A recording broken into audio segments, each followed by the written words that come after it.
Good evening, everyone. Good to see you. I'm right here at the Rainbow Bar and Grill in Hollywood, California, or it would seem as such from my backdrop. But I'm actually back home off tour with a flock of seagulls and grateful to have the holiday season off. Before I get started, I want you to do me a favor. If you're watching this on anything else other than YouTube, do me a favor, go to the link below, go to youtube.com/@XSKevin. You can subscribe to this channel, and I know that you're going to want to like this video. So hit the like button, hit the little bell, and you'll be notified about all upcoming episodes. I think this is episode 289, so we are approaching 300, and I'm also approaching a milestone for subscribers. So if you've not yet subscribed, I would love it if you did. I also want to thank my sponsors. If you go to the link below, you'll see at 5starguitars.com/allaccesslive, there's a series of products that are available to you as a discount. So if you're a guitarist or interested in playing guitar, you're interested in repairs or lessons, go to 5starguitars.com/allaccesslive. You'll save 15% off everything you see there. Plus, there's no sales tax in Oregon. So if you want to buy accessories or guitars outside the Oregon area, you're going to save tons of dough. And they've been a huge support of the show. So make sure that you go and support them. Now, my next guest actually was on the show right in the heart of the pandemic. And we had such a blast just catching up. She cracks me up, and she's dynamic, she's vivacious, and she's talking to us from her bed right now. So please let me bring in Amanda Wyss. Hi. I had to out. I'm sorry. You totally outed me. Yes, I am a bed. I know. Last time we talked from my closet. I can't do anything normally. It's just not how I do it. I appreciate that. There's nothing normal about us, or as I mentioned last time you and I talked, we were in the heart of the pandemic and life was insane, right? Like both of our careers had essentially shut down a little bit. Yeah. Since then, I think when we were talking on the show, we talked about how we maintained sort of some sense of normalcy in our own lives. And I went back and I reviewed some of the stuff that we chatted about. Between then and now, I've seen all these photos of you in this meditative state. So you've got this Zen yogi thing going on. Is this a side hustle that Amanda might have? Yes, right. Well, you know what? I think it's what I'm aspiring to actually be and feel like, is to have to be more present and to be calmer and to not react to every stimulus that comes at me. So I probably post those pictures to motivate myself to make that not a lie. How's that? Yeah, no. But I do. I mean, I feel like it's just, I feel like life is challenging and has been since the pandemic in a lot of ways. And I mean, I think life is always challenging, and I feel like I've been a reactor my whole life, and I'm just working. I want to be more of I just want to be able to take things and take a breath and not jump on everything. And yeah, does that make sense? So, but I do love meditating and yoga and, bar method. And I do like those things that kind of keep you in your body, and you have to breathe. And so. Do you start your day that way? I would lie if I said every day. I mean, my goal is to do it twice a day, like once in the morning, once in the afternoon, which I did all through the pandemic because I was home, and I was doing everything. I was doing like EFT tapping, and I was like rainbow jumping. I was like, I've got time. Wait, hold on. All these things. What's that? Tell me what rainbow jumping. I just made that up, but you know what? I think I'm going to market it. I'm going to market it as a thing to do. I think when we chatted, I was talking about gratitude, and I had this gratitude journal that starts my day. And just like you, during the pandemic, I spent a lot more time sort of getting into a calm state. I'm really reactionary. Actually, when I notice with relationships, and I think you said something in the last chat about how the pandemic sort of forced you to really work on communication and patience with a partner. Yeah. And I know for me too, my first instinct is to react. And so to breathe and just take a breath. And you were you mentioned that, and I think when I talked to Efren Ramirez on the show a couple weeks ago, Yeah. we talked about breath and the importance of breath, especially in acting. Yeah. Yeah. Yeah. It, Should we do that right now? Here's part of the yeah, I rainbow know. jump. Well, you know what I do? Okay, the rainbow thing. I like sun catchers in the window that put sort of rainbow prisms all over a room when the sun hits them, and I like to stand in front of them, so I always feel like the rainbow's going through me. It makes me sound crazy saying it out loud. I just thought I'd share it. It's the first time I've ever said. I don't even think Steven knows I do that, because he'd be like, "What? Don't tell people that. Don't do that. Don't do it." You heard it here, folks. No, well, Wait, you know what? but you know Some what? people don't. I mean, you don't take that for granted, right? Some people might take those little things for granted, but the fact that you recognize it, it's important. Yeah. Well, I think like, okay, when everyone was saying about breath, I think it's so important in every part of our life, because I think we forget to breathe. I think Mhm. we can often find that we've held our breath when we're tense or frustrated, or we go unconscious, and it forces you to be present in the moment and to fully take in the moment. And it also is just good for your body. Like, it lowers your shoulders, um, and I mean, and there's so many different ways to breathe, you know, in one nostril, out another, or just long, slow breaths, hold at the top, hold at the bottom.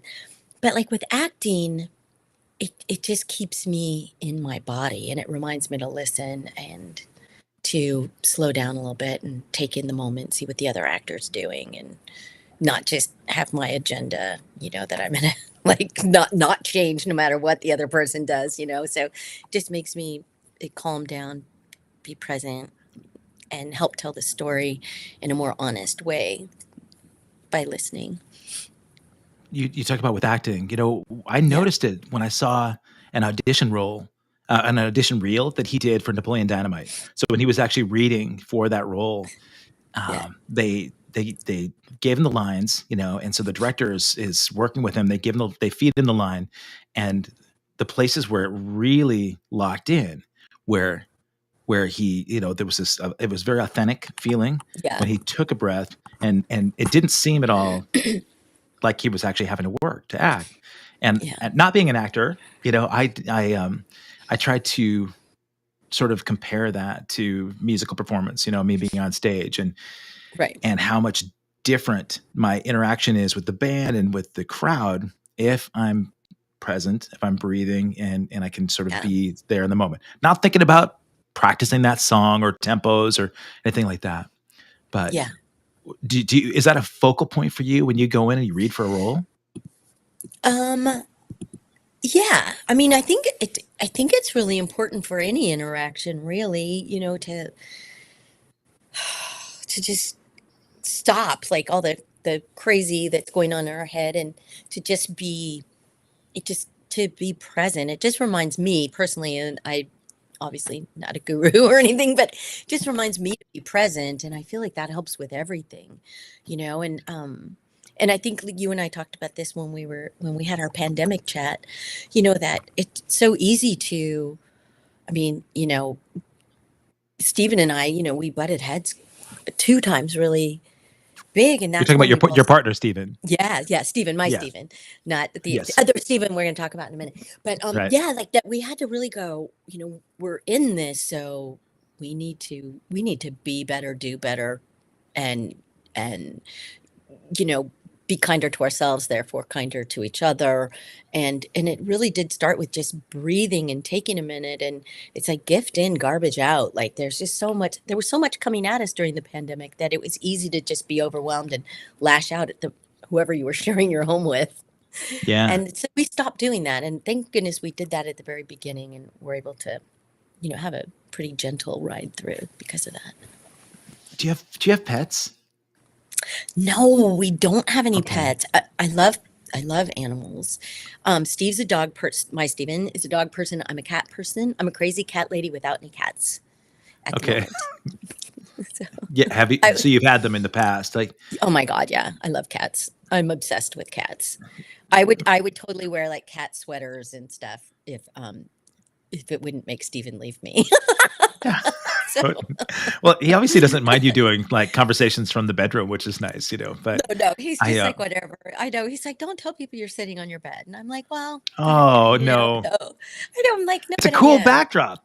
thank you. I know we have a nice headboard. So look, it's pretty. I And the love it. wall's green. I know we have a nice, our bedroom's very calm, very soothing. It's very romantic. Mm, No that, technology in the bedroom is allowed. uh, So we just, it's yeah, super, it's just here for business. yeah, It's here, it's here for my yeah. Well, Zooms and romance. That's it.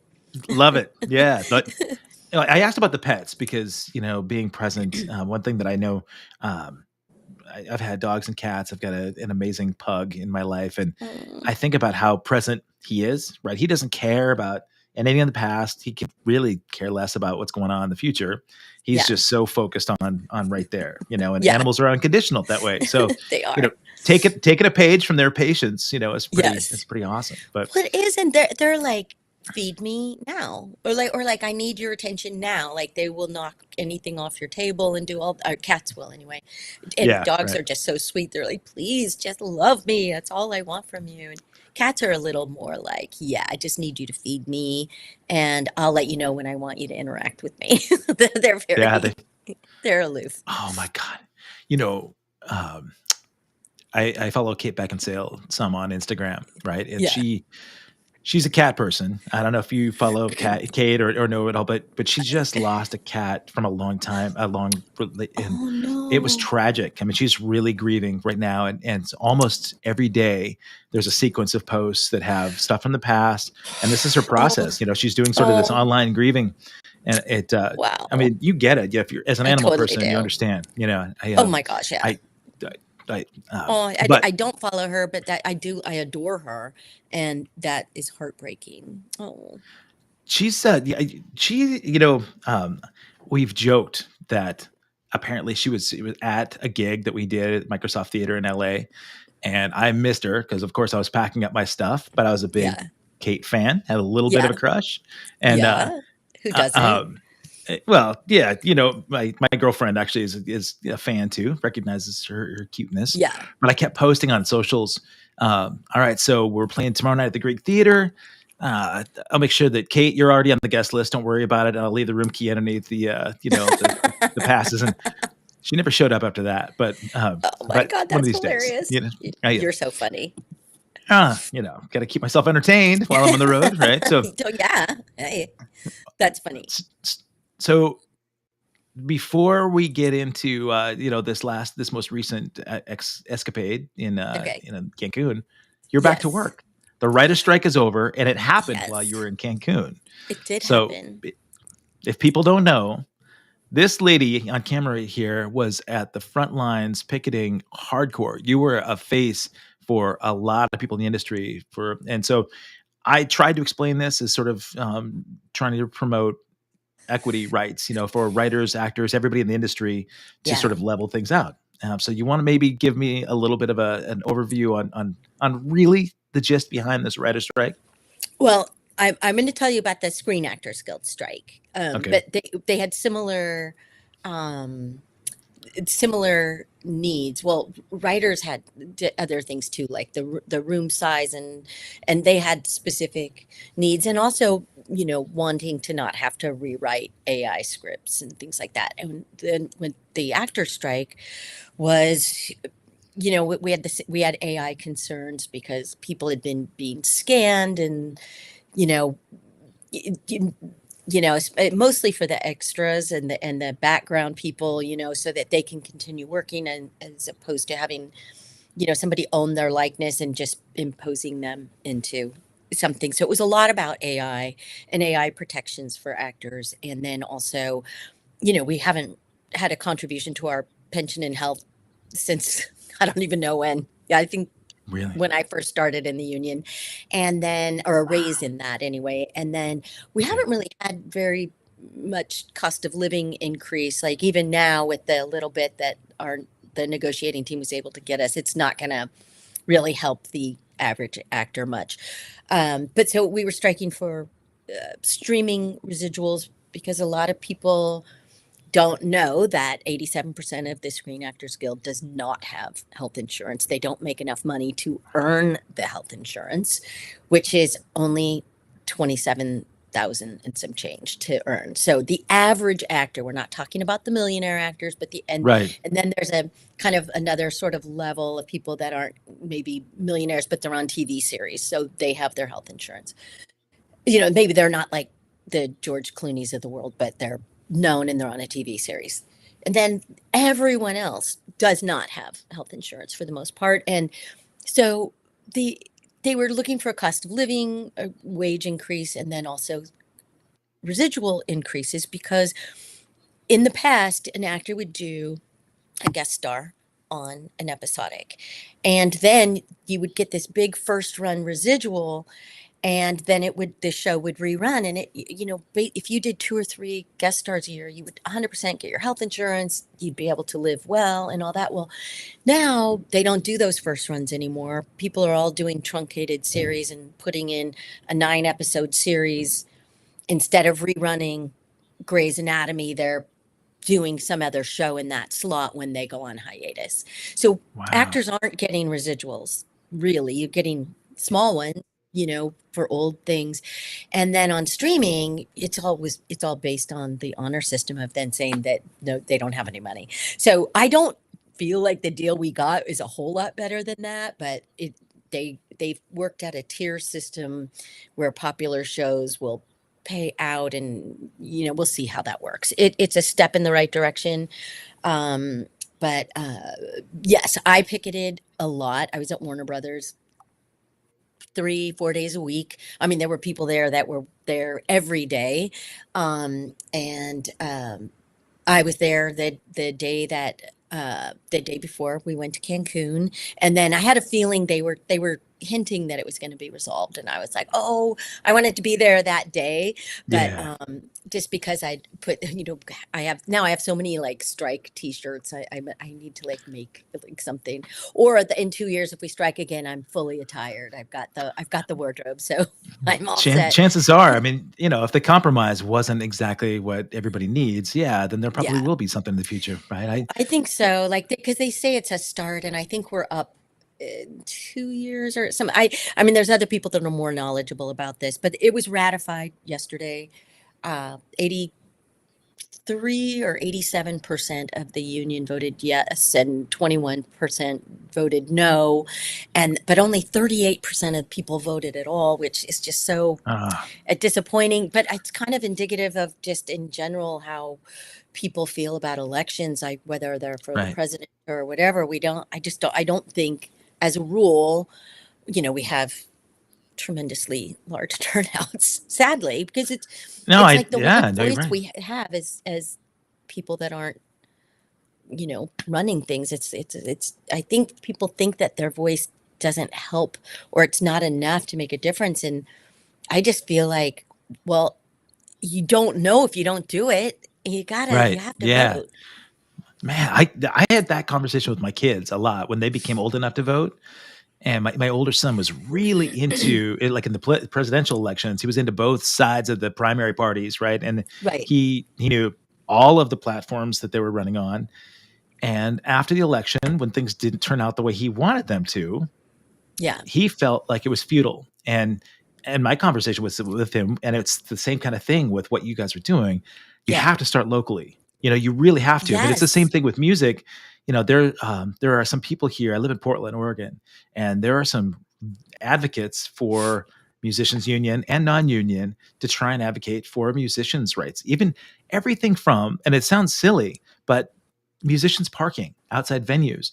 If you're playing a club gig and you've got maybe a 10 to 12 slot, and you're loading in and you're loading out at that gig, chances are there's no parking available for that gig. So if you're loading drums in, they've advocated for musicians That parking doesn't areas, even like make temporary parking. sense. Yeah. I know, but you know That how many should just be tickets like, people get? We had cars towed and people getting tickets and all these things forever.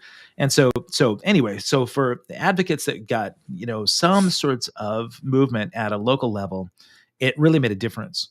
And if you look at all these people that channel, this positive energy towards the local differences, that's the way it trickles up. If Yeah. you think about your voice not being heard at a presidential level, or in Yeah. other countries where you've got different types of elections, then Yeah. yeah, it's hard to see change affected unless you actually start local. But Yeah. I the agree. I agree. when I watched, Oh, go on. Go on. Sorry. well, I didn't mean to interrupt you, but I was going to say, when I watched your socials, though, the beautiful thing about it was that it looked to me like you were aligning yourself with different people at the picket line. And so you had some people that you'd worked with in the past and some people that you felt like you resonated with that could share your voice. And using the power of social media, one of the benefits of social Yeah. media was at least getting the word out there, right? So your Yeah. local became national at that point, or international. Yeah. So Well, did you have a lot it of was, people behind you?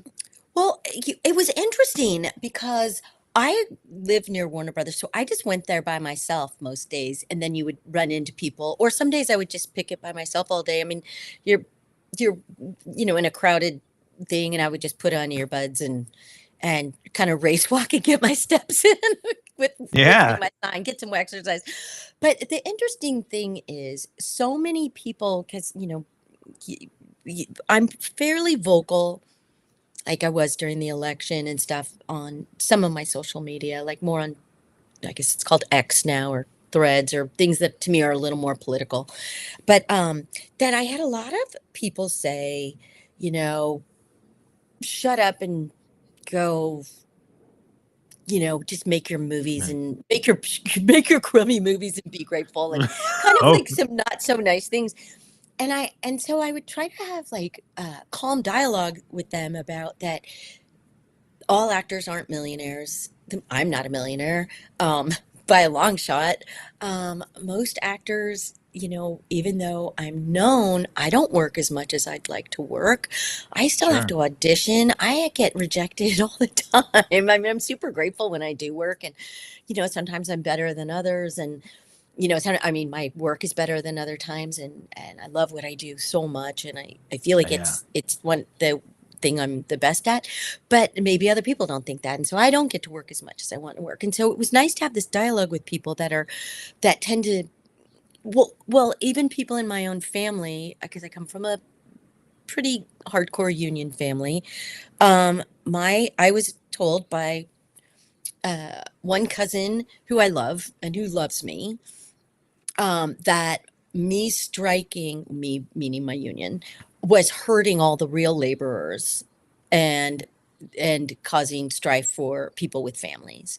And I said, okay, well, actors are considered labor. We're a labor union, well, a guild, but labor union.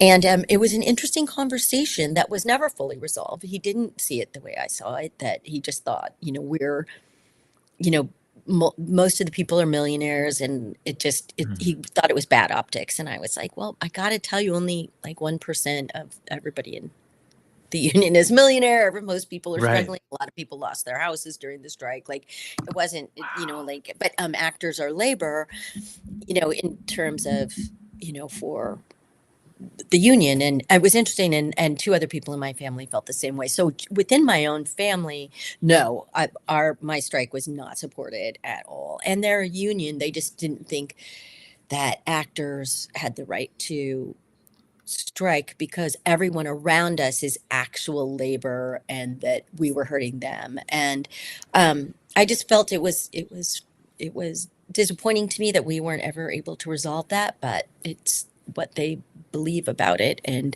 now that it's resolved, I do hope everybody can stop suffering over it. And it hurt everyone. And um so anyway, so taking to my Ah, socials, I had some really interesting conversations. Oh, and the same during like the election, because I obviously, spoiler alert, I'm more on the liberal side, and I had a lot of people come at me, and every now and then I was just like, block. I don't need you to yelling at me from your mom's basement. But there was a right. couple people that I just chose to interact with, and we could. It was a lesson that if people want to, you can agree to disagree and still be civil. Mhm. And Yeah. even though, I vehemently disagree. I mean, Sure. it Yeah. doesn't make, I don't dislike the person that's disagreeing Yeah. with me. And that I had to kind of grow into, and to be less black and white about things. But Me then too. sometimes I'm just like, I can't like the person, and that's just the way it is. But for the most Well, part, I'm on a path to learning. I mean, the fact that you're even willing to see that willingness is a huge part. And I would tell my kids that too, right? So, but a lot of my life revolves around me learning lessons from my boys. I have my older son was very outgoing, and he'd battle online all the time, and I did at first too.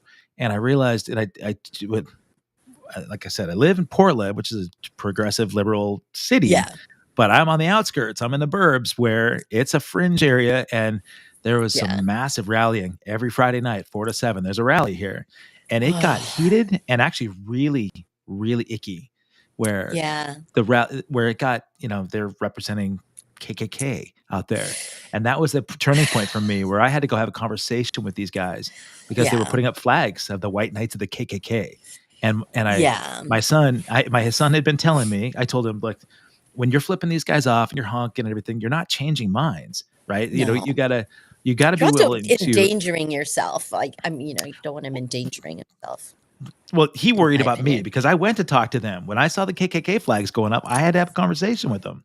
And I wasn't going out to start fights. And they were all carrying openly. And so he was like, Dad, please no. But I went in and Oh, I was asking questions because this is my community, right? This is the town that yeah, I was at parent teacher conferences, and I was part of the community. And I was asking questions because I felt like there was probably more of a common thread that I had with these people than they might have thought. Right. So right. purple haired drummer guy walking up at first they were like, well, they thought, oh, you're Antifa coming to start a fight with us. Yeah, And I was just asking them, are you parents? Are you business owners, and trying to figure out where we had the commonalities, and we were not going to agree philosophically on almost anything, but I was right. hoping that there would be some piece that we could connect on Yeah, to affect a little bit of positive change, because I there's too much hatred that goes into yeah. that kind of stuff that just it Uh, makes me sad and sick, and yeah. Were you able to find anything, or because that's a tough one with the KKK. Like, you just go, that's like a cult mental illness if thing. you, I mean, like, do, because it you, doesn't even do you make want to sense. Like, do you want to know how bizarre it got?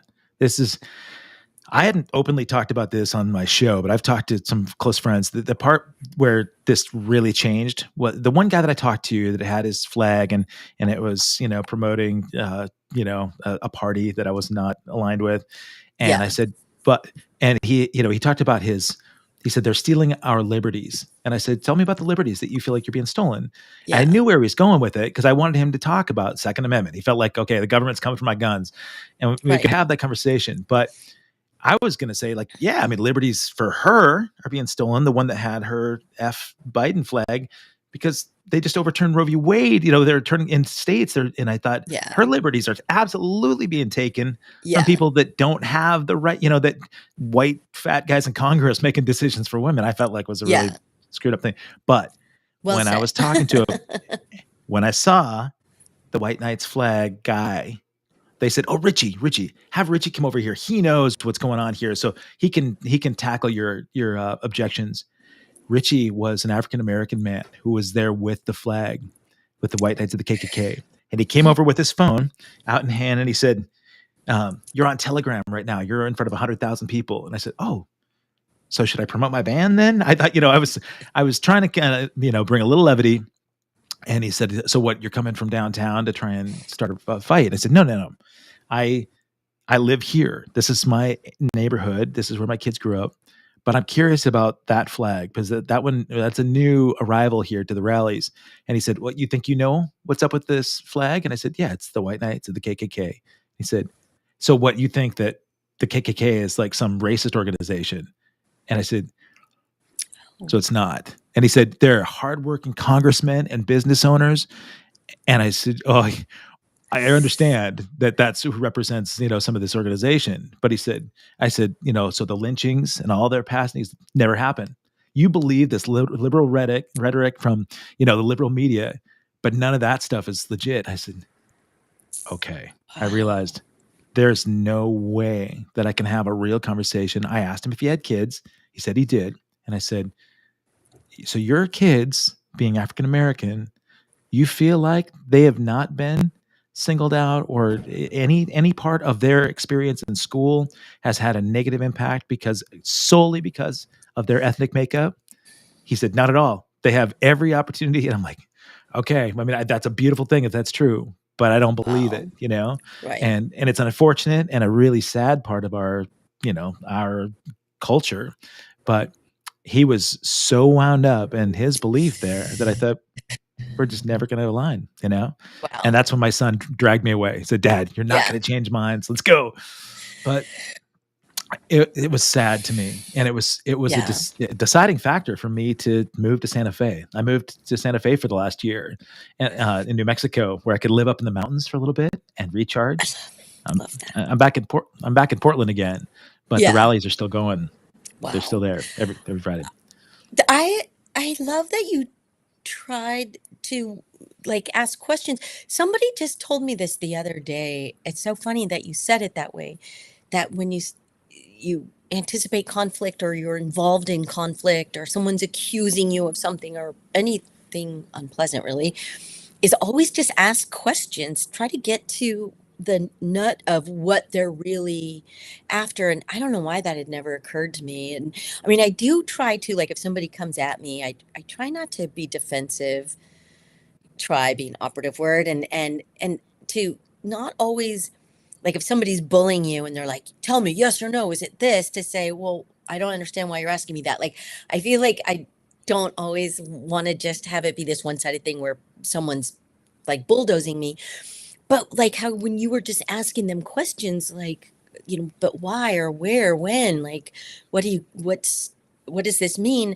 I think it's interesting. And, I just think there's so much going on out there right now that is filled with hate. And I personally think everyone's lying or about everything. And I mean, Yeah, that's not true. Not everyone's lying, but like everyone has, they've picked a side, and no matter what that side is, they're going to defend it.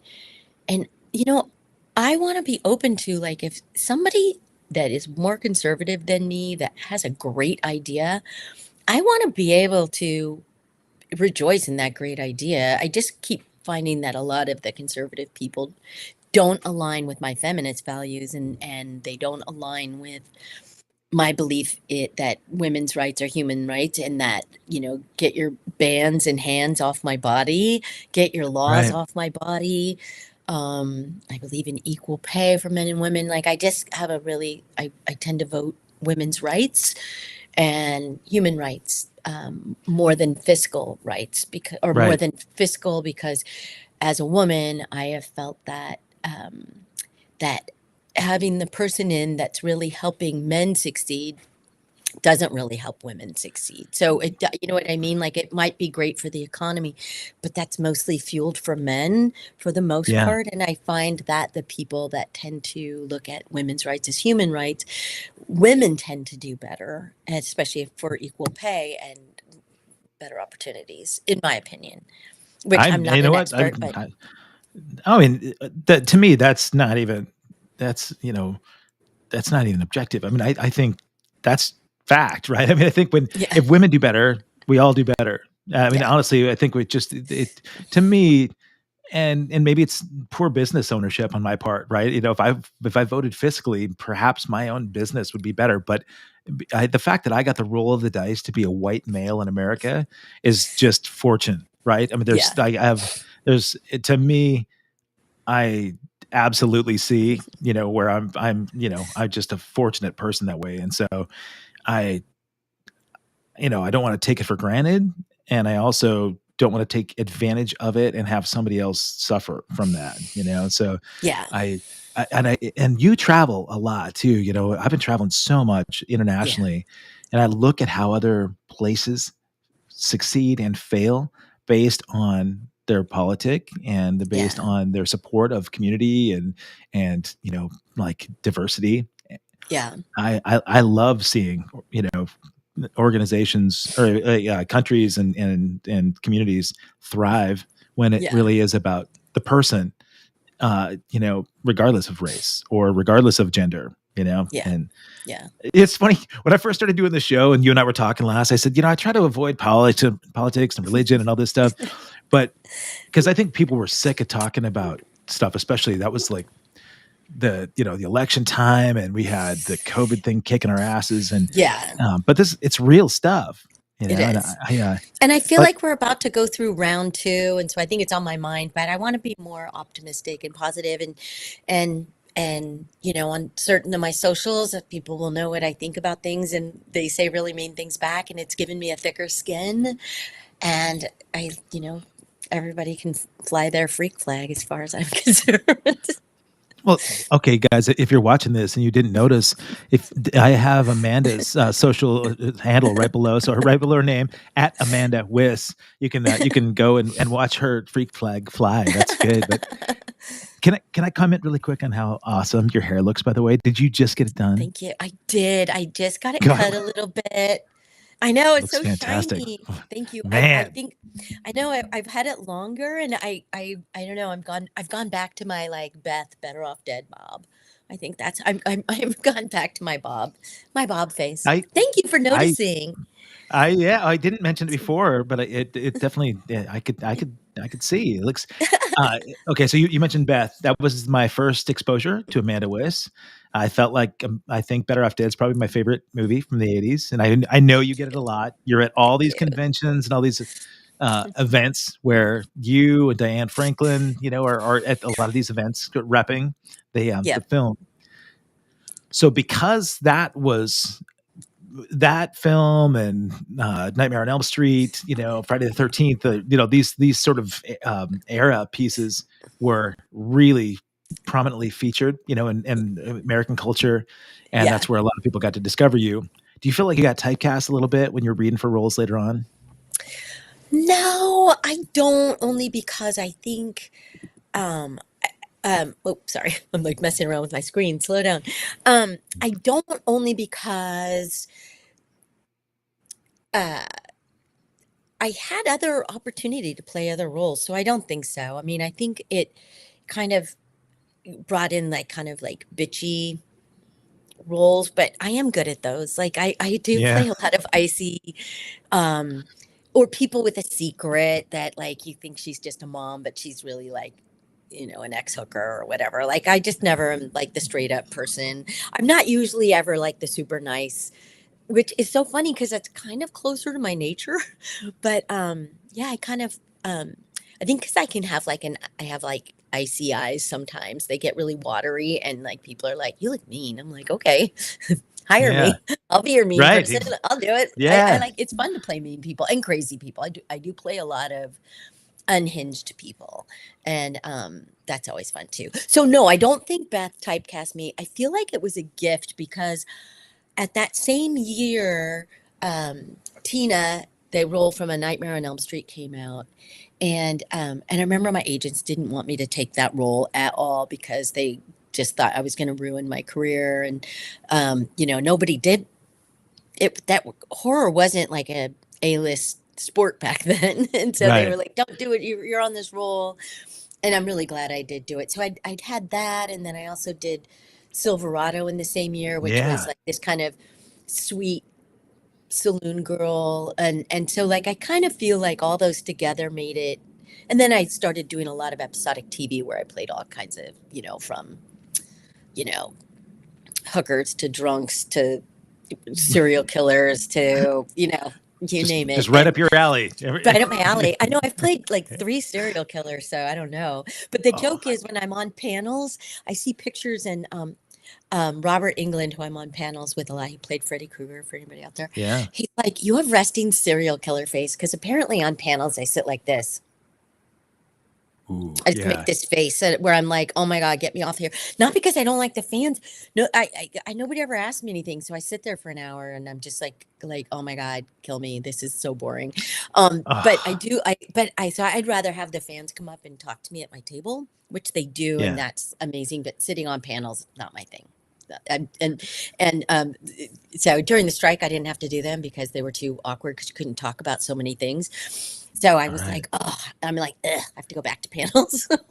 You well, you talk about the events, like when people come up to the table and talk to you. so we can get into Cancun, because I think you and I first met in the Yes, Dominican Republic. we We were at the did. when it was 80s in the sand was what they originally called it, in Yeah, Punta Cana. yeah, And for those of you that are watching that maybe don't know, this is a sort of almost week-long event that primarily focused on music and film and TV and the culture of the 80s. And it's expanded a little bit now. They're getting a little bit into the 90s vibe, and there's a little bit of 70s that leaked in as well. yeah, But for the most part, it's for that demographic, it's the best time you could possibly have. They get all the greatest musicians, and they get really um, prominent actors and actresses and guests. So I think this year I didn't get to go, but you were there. yeah, Diane Franklin was there. You had Efren yes, Ramirez from Napoleon Dynamite. You yes. had Oh my gosh, yeah. Andrew McCarthy, right? Andrew McCarthy, Daphne Zuniga, Oh, and was she Catherine there? Mary Okay. Stewart. Yeah, yeah. And Uh, you know what? Okay, for anybody who doesn't know, and I've missed 2 of the years, but so I've only been to 4 out of the 6, which breaks my heart because I wanted to be like the all 6. yeah, But one was twice I was filming and I couldn't go. Like yeah, it overlapped by like a day and it was just too much for my brain to figure out how to make it work. But it's a fully immersive week. So even though now it's called the Sands Rocks, it still yeah. has a predominantly 80s vibe and people dress up and there's amazing concerts. And I'm talking amazing morning, noon, and night. And it's mostly the big concerts are at night, but there's music all day, live music, and so much fun. And all the VJs from MTV and Yes. oh my gosh, there's so much How did I fun. not mention that? Yeah, downtown Julie Brown, Alan Hunter, um, oh my gosh, you Mark name it. Goodman. And Mark Goodman and Yeah. and Richard Blade. And Right. it's just this family. And so through the years, Steve Robinson, who is the promoter, and his beautiful wife, Jacqueline. She's always a beautiful face there, and I'm sure does a lot of work to help put this on. And their son, Steven. Mhm. They're just so amazing and so warm, and they make you feel like family. And so now through the years of going, I have like all these friends, you included, like you and like and then also just other Sands goers that you Right. end up giving your number to, and you text them Thanksgiving and you look for each other throughout the year at things. And it's a really unique experience that is hard to explain, but everyone always wants to go back the next year. Like you missed not Yeah. being there this year, Oh, right? I hated it, man. I wanted to be there so badly. Yeah, Yeah, thankfully too. Like you were filming for 2 of those years, and I was gigging. We were playing shows throughout the Midwest, but yeah, the entire time I had full on FOMO. I was watching yeah, people's me posts on too. Facebook and thinking, "Oh man," like Same here. almost all the bands I had friends with, and at that year that I met you was the first time I got a Yeah. chance to give downtown Julie Brown a drum lesson, and now she's kicking She's ass on she's drums. like She's so full good. drumming. Oh my God, I Yep. watched her. I was so first of all, I love her. I just think Yeah. she's just so cool. And watching her do that and she just like picked that like I mean, obviously she's worked really hard at it, Yeah. but that she's doing that and I love when she's out by the pool playing and just like Yeah. she just looks so cool and Yeah. she's so I like know, ageless and radiant and talented. sounds like you. Really, Oh, I don't the know. thing, I was getting into that conversation just about this, thinking you talked about talking to people at these tables. When I've seen you, whether it's poolside or hanging out at the restaurants or at these concerts, people are lining up to talk to you. And I think they're used to experiences where there's this cattle call, where you take this big line, then you show up and you take your picture, and then you walk away, and you don't really have any interaction with the particular celebrity but you're always engaged. I love the fact that you look people in the eye and you interact with them, and you're not just answering their yes, I enjoyed playing Beth, and then move on. I could tell you really do enjoy the conversation with people. I do, and I feel that way at a convention and at the Sands.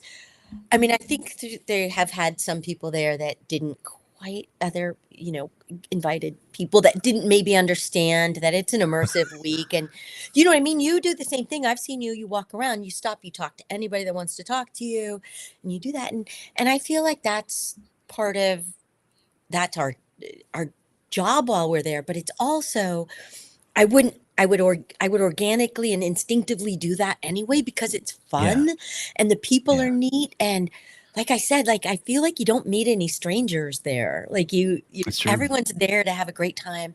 Everyone's there because they love the music. They want to lie by the pool or lie at the beach and just enjoy. I don't know. It's a really unique, extraordinary experience and difficult to explain. I guess it's kind of like being on a cruise that like I've never been on like an 80s cruise or anything, but I have friends who were on Star Trek and they go on Star Trek cruises. And I was like, it's like being on a Star Trek cruise. And Yeah. you're all in a small place and you all interact and you're all there to just hear the music. And I don't know, I never thought it would be something I would love doing, and I look forward to it every year. So Totally, man. every year, I'm never sure if they're going to invite me back. I always hope Well, they do. So me too. I'm hoping. I secretly kind of hope that the booking agents don't throw Flock of Seagulls gigs on that week. And yeah. it's always my birthday week too. So like last year, I was there on my Oh birthday. It was so fun to just almost every year. Most of the bands are friends of mine, right? Guys that I've known from all these gigs that we've done. So it's kind of a yeah. reunion between the bands and friends like you. And but so let me ask you then, because Okay. I would say 99% of that experience is awesome. Yeah. Between conventions and this, I haven't seen it happen to Sands, but at these conventions, because of the roles that you've played and as Yes.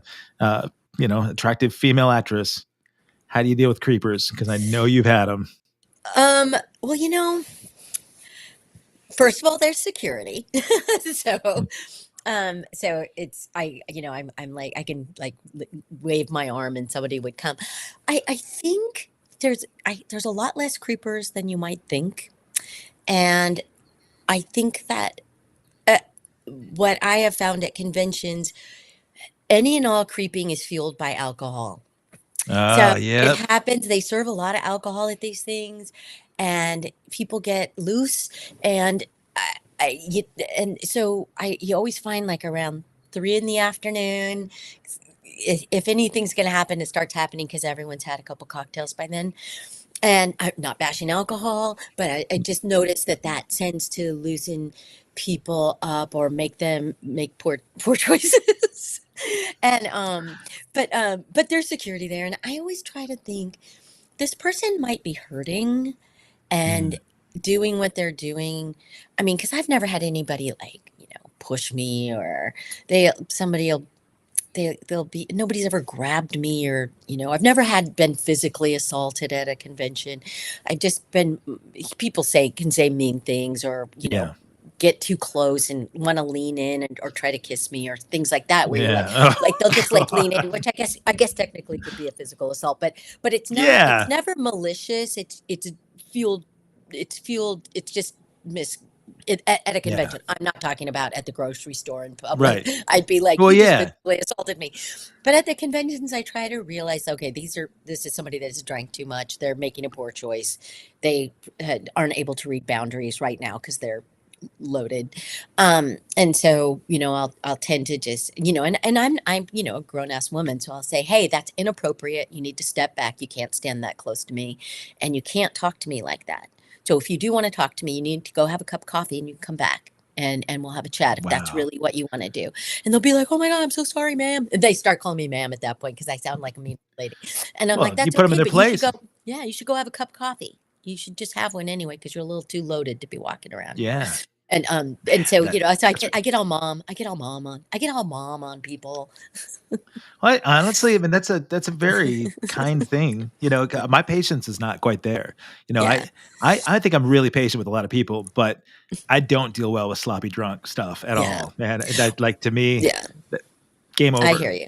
then Well, I'm out. like I said, there's security, and if it's super sloppy, if I feel like I'm in any sort of physical danger in any way, I just I stick one finger up. I'm like, hey, there's somebody there. The person's taken away in 2 seconds. That's So if I think it's something I can handle, because I do think often people are just super nervous, so do they're not thinking clearly, and yeah. and but the nervous people, the alcohol thing, like, and that you know, that's like a whole can of worms that as women, where it's like almost always where like irritating stuff happens. I mean, horrible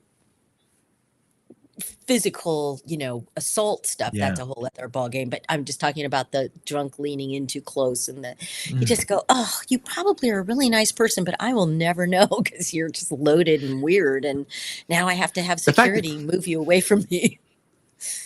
the fact that you even can see it from that perspective is pretty remarkable, because like I said, I kind of shut that off, when people get sloppy, men or women, I probably don't have nearly the experience that you might, but when we're doing these gigs, when we're touring, yeah, people, when they have too much drink and they feel sort of entitled to your personal space. And I welcome people in my personal space a lot, maybe more than I should. And then naively realize, oh, wow, that person should not be here. Right. And then Yeah. I ghost or I just have to, Yeah. I have to mom them Yeah. too, Yeah. but No, but well, God, and I do try to separate, like, you're at a gig, conventions, being at 80s in the sand. Like, these are things where the majority of the people are really good people.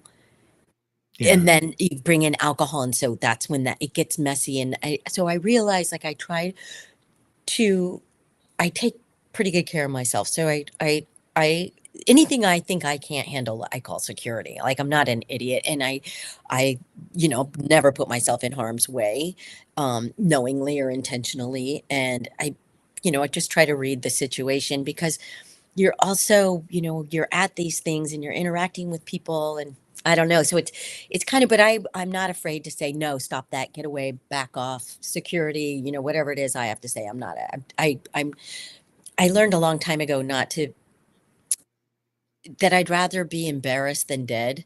Do you know what I mean? I'd rather yeah, yeah, overreact than be physically hurt, um, yeah. or worse. And so I'm, I just that person that I'm like, back off, get Yeah, away, well, I don't you mean, do your thing.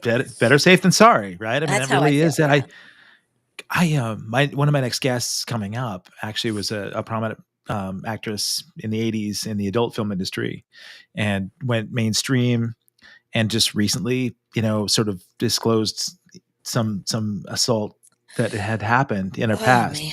Oh and man.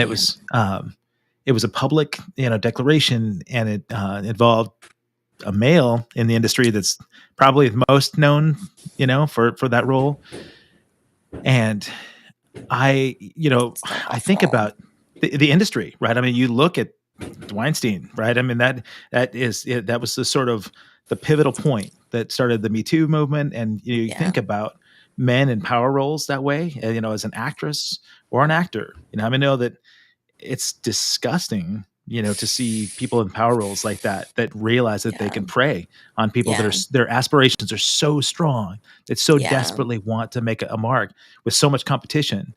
And Yeah. I think I tread carefully asking questions about that stuff, because I don't want to seem insensitive, and I certainly am not insensitive. I know that just like film and TV, the music industry is the same, and I Yeah. hear way too much about that kind of stuff. And if I had known more about it, I wish I could have been more of a voice at an earlier point in my life, you know. Yeah. But I'm glad that it's a focal point for a lot of people. Well, I just saw Angelina Jolie yesterday. There was an article that she said it's a gross industry now, and if I was entering the film industry now, I wouldn't do it, because Oh my it's very gosh. unhealthy. And so how do you feel about like that kind of perspective? Knowing what you know now, would 22-year-old Amanda Wyss jump in? Well, I mean, I think I would, just because I love acting.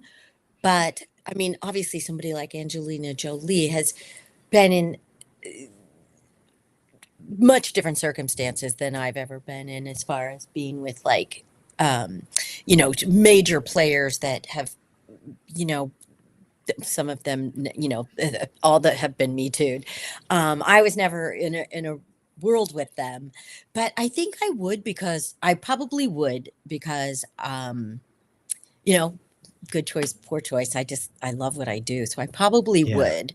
Um, and but I think, it'd obviously be different. But the industry now is so different. I don't know how young people are ever going to make it in this industry because Right. the money is different and all this.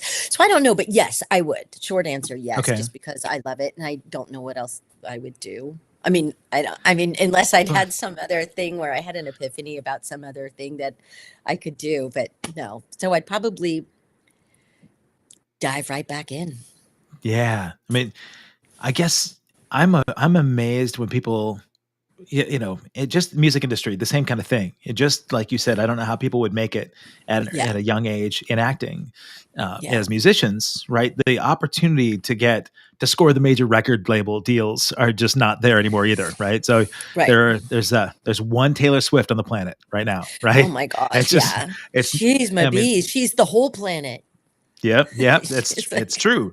But any other musicians that are out there thinking that they're going to get some slice of that pie, unfortunately, their harsh reality is that it's going to yeah. be very, very difficult for them. And so you Yeah. learn to pivot and find ways to deal, like you've gone out and been an advocate for, like the Screen Actors Guild for people to get streaming royalties.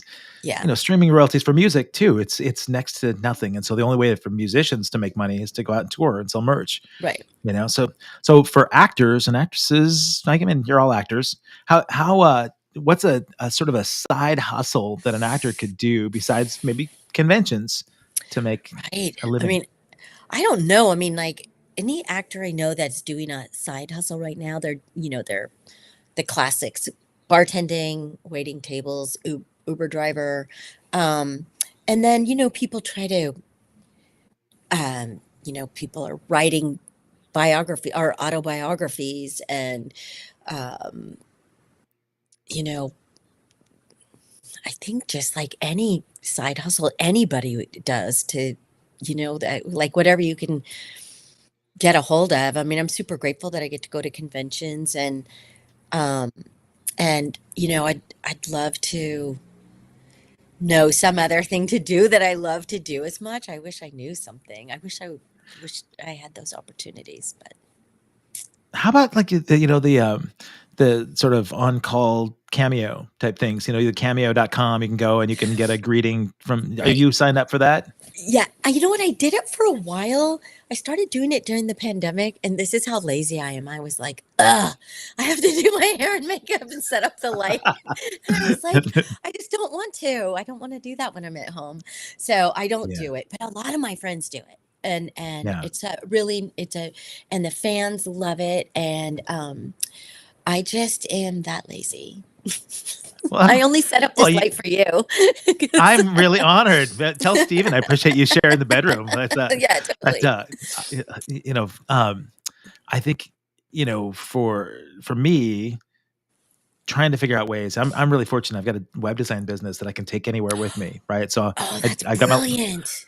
laptop, and as long as I have Wi-Fi, I can do it on the road.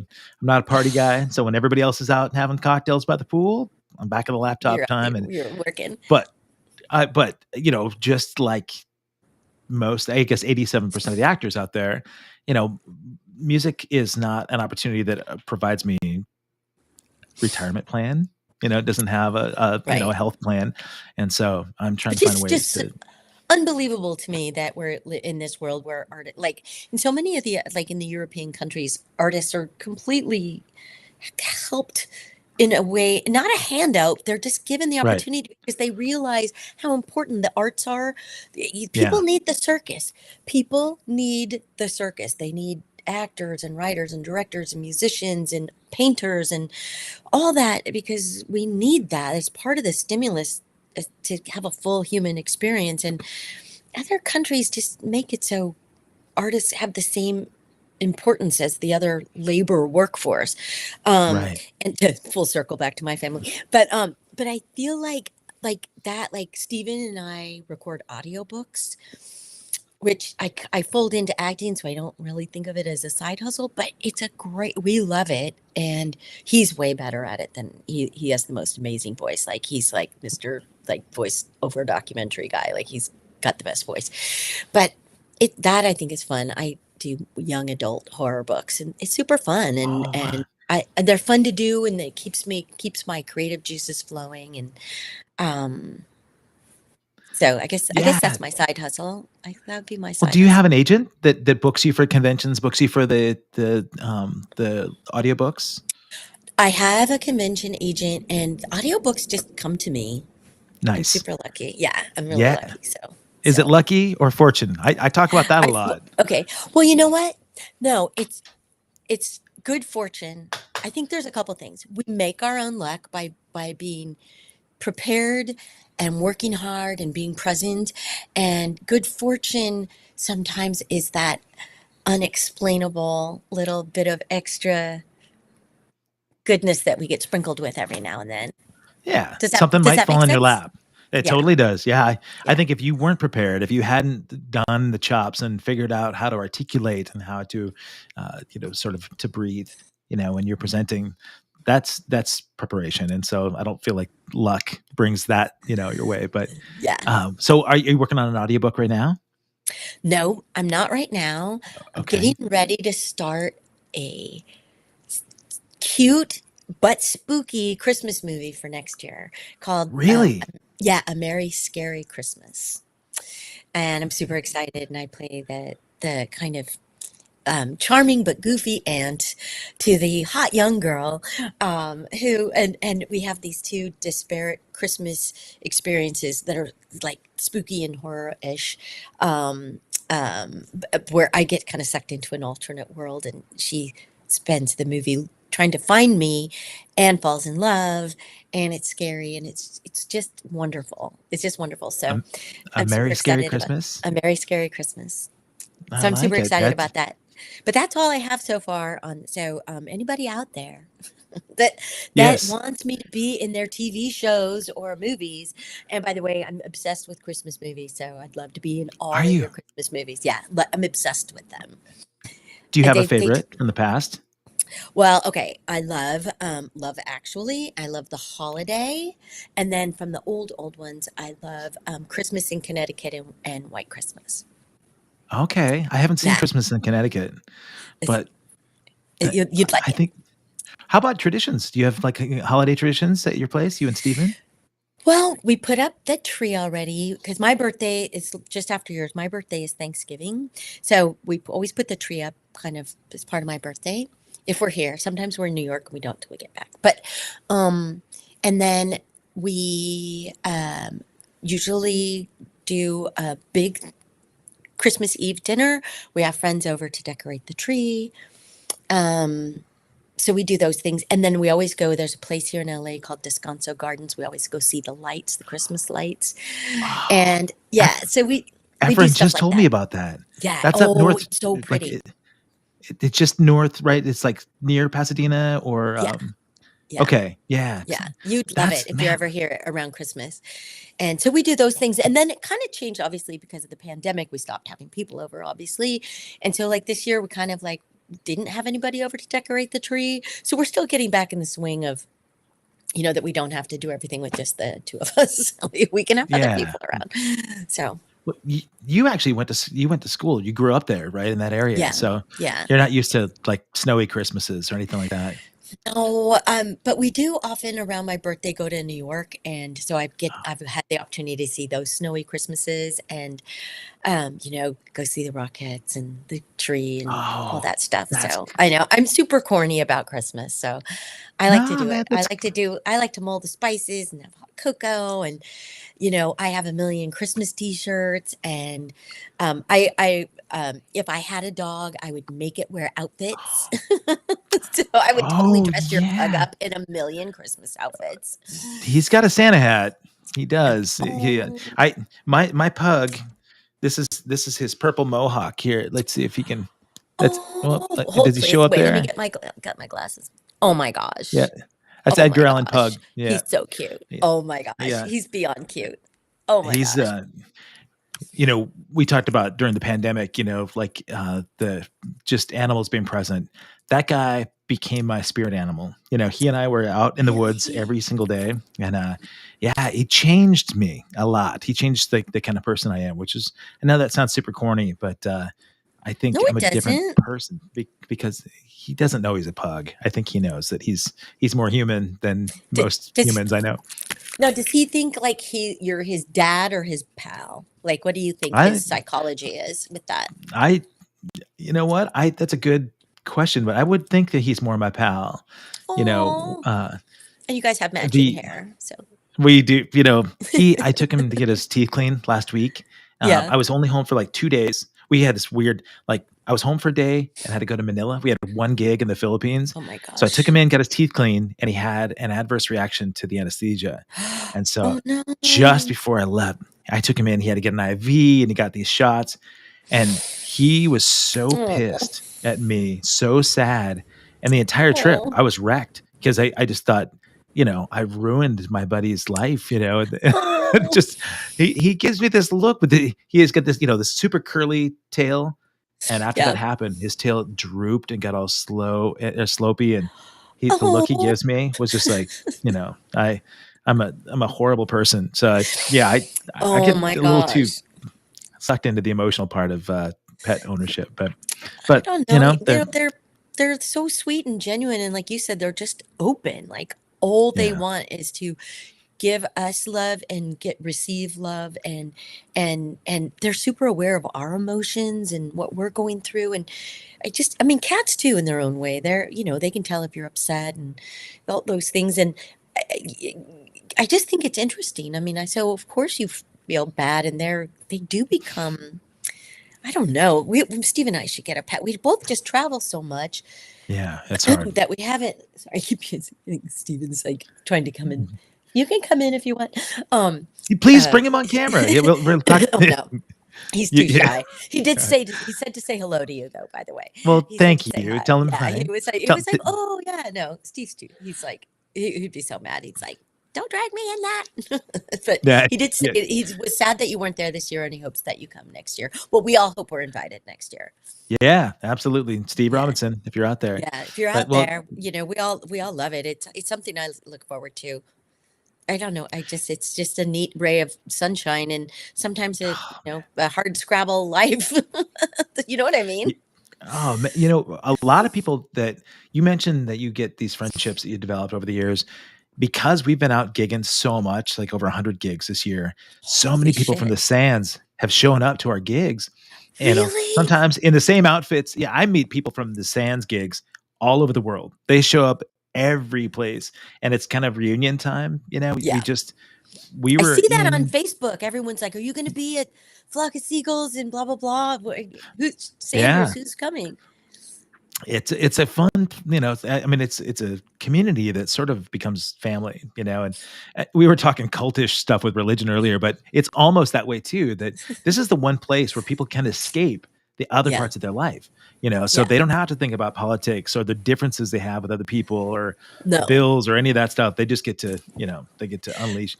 If people No. saw our talk about this and you want to know more, go to thesands.rocks online, and you can see there's a whole recap of everything that goes on, and you can sign up for rooms this next It's year. So Yeah, it's worth it. It's I think it's worth it. It's really fun. I really do hope you get that all of us get to go again next year, because I know yeah, he does like, change things up, but you're part of the family. yeah, man, we are. Yeah, But so that's I it. I'd love to I be. want to go back just so I can watch Downtown Julie Brown's progress on drums. That's the Oh my God. I know, I stalk her on Instagram because every now and then she'll post like her playing the drums, and I'm like, "You go." It's just yeah. amazing. Yeah. She's kicking butt, man. You can tell. Like, Yeah. she, like you, loves what she does. When she does her serious radio stuff, Yeah. she is so. This is not an obligation. This is just who she was meant to be. Yeah. It's fun. I mean, when you talked about how much you love acting, I Yeah. think when you look back at your life, at the end of our days, and you can Yes. just know that you were fortunate enough Yeah. to find a place, right, where what Yeah. Amanda Wyss was put on this planet to be and do. You did it, man. You were there, and I'm grateful to know you're still smiling. You're out there as a champion for the cause, and I'm proud of you, girl. I am. Thank you. And I just want to say everything right back at you with you're such a talent. You're so brilliantly talented Thank as you. a musician and you're brilliant as you walk this earth brilliantly and with a lot of heart and kindness and sobriety and Mm. presence and intelligence and work ethic, and you're a family person, and I just feel like you're someone that I'm really happy I get to be friends with because you help Wow. remind me to elevate my experiences and to be present, and that it's okay to be Wow. enthusiastic and about life. And I just think you're really wonderful. Can I just take you in my pocket with me wherever I go? Yes. Wow, what a cheerleader. Thank you. Well, if nothing else, the universe bringing Amanda Wyss into my life, I'm tremendously grateful. So thank you. I Right back if at you. people got here late and they didn't already know, I just had the most incredible conversation with one of the most incredible people, Amanda Wyss.